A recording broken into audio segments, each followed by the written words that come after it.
In today's video, I'm going to teach you how to create a GIF animated character in PowerPoint. This is a really fun and easy way to animate characters without any complex software, and you can do it right from the comfort of your own desktop. First, you'll need to open PowerPoint on your computer. This is really the starting point where all magic happens, so be sure you open the correct version installed on your device. Now head over to your PowerPoint presentation.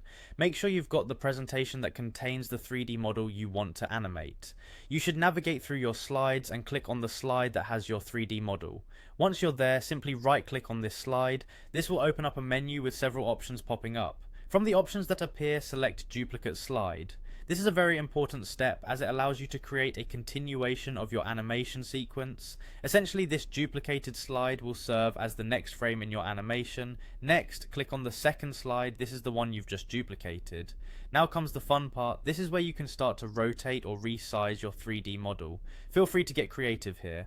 Adjust the model as you see fit to give your character a dynamic pose or a specific gesture.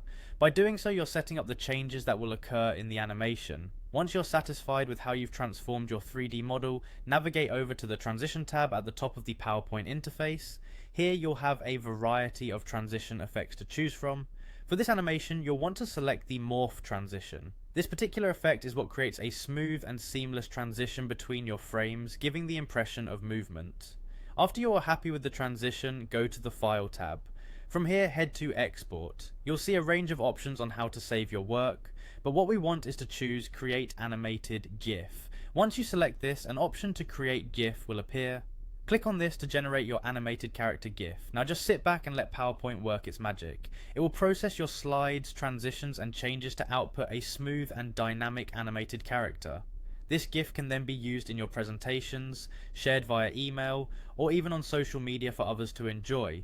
By following these steps, you've effectively created your very own animated character GIF in PowerPoint. Wasn't that easy? With a bit of practice, you can get really creative and explore various animations with different 3D models. Thanks for watching, and I hope you had fun creating your animated character.